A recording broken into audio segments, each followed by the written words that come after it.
I think for this thing you have to go inside a lot more, spend more time inside. Because for most of us, our energy is spent outside. Our daily life, is just caught up with the work that is done through the earth, mind, and the senses. And we're just out. And sometimes you have a sense of a base inside, and that helps you to do that. It's important, at least sometimes, to sit in concentrated time and just introvert the attention and just hold it in the stillness, and don't invite anything else. Lock them out. And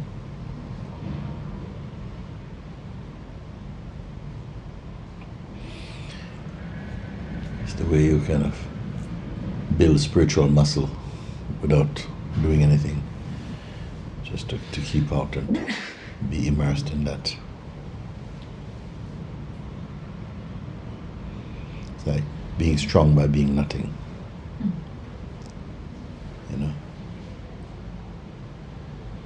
Some people, depending on their tradition, they go inside, they pray, they go deep into prayer, or deep into surrender.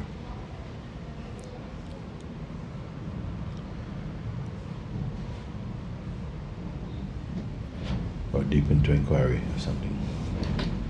All of them are good also.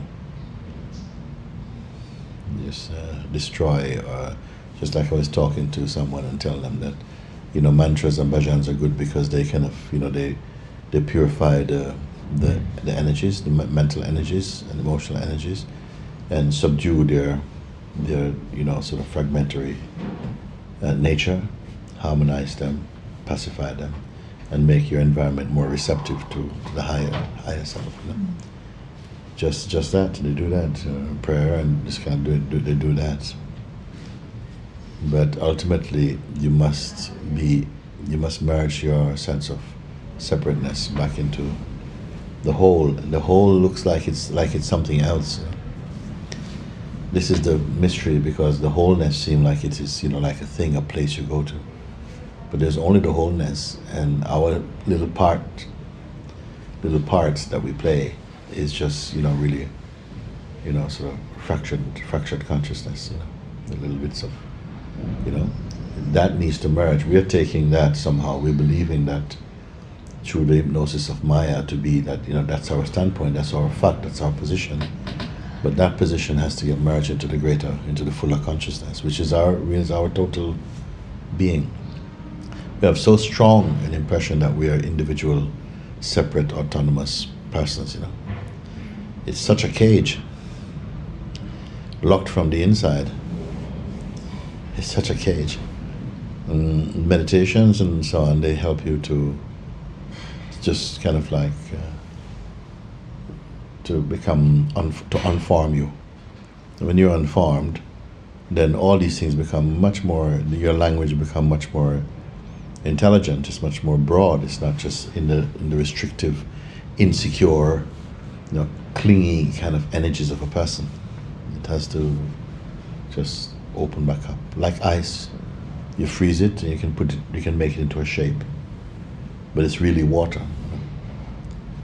And then somehow, if you leave it in the sun, it just goes back to its natural state. Easy. And some water can stay. Iceberg can stay. It's water, stay in a shape for a very, very long time. But constitutionally, it is only H2O. And when I came in here without noticing or whatever, I came in as a solid body person, and at some point while we were talking about these mundane things, it was the memory or recognition of you came, and just this dissolving into ether, and nothing, and just you comes, and then you speak about this. Yes, and this sort of spaciousness inside becomes a kind of tangible, becomes very tangible.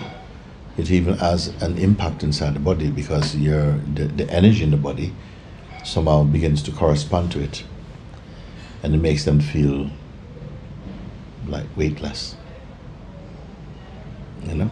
As you bring, because the mind is much stronger than the body.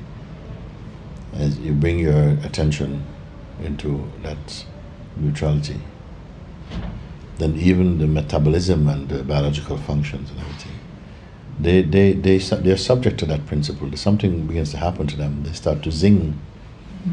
Something, they become more as though they've been, like an acupuncture needle or something. When they catch it onto the nerve, it heightens, activates them, those energies. And they have a very, very, they're on the borderline between matter and spirit, actually.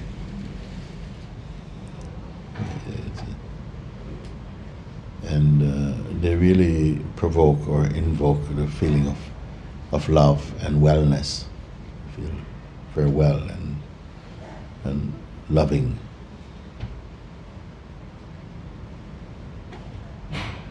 It's spiritual chemistry, really. All these things, that somehow your heart is happy.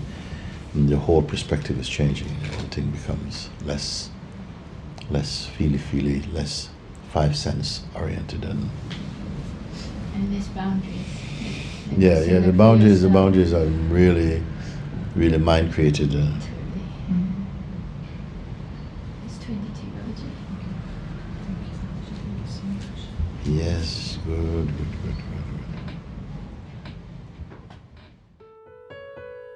What do you see?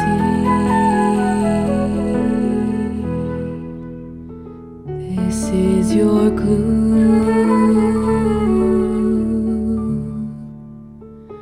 What do you see?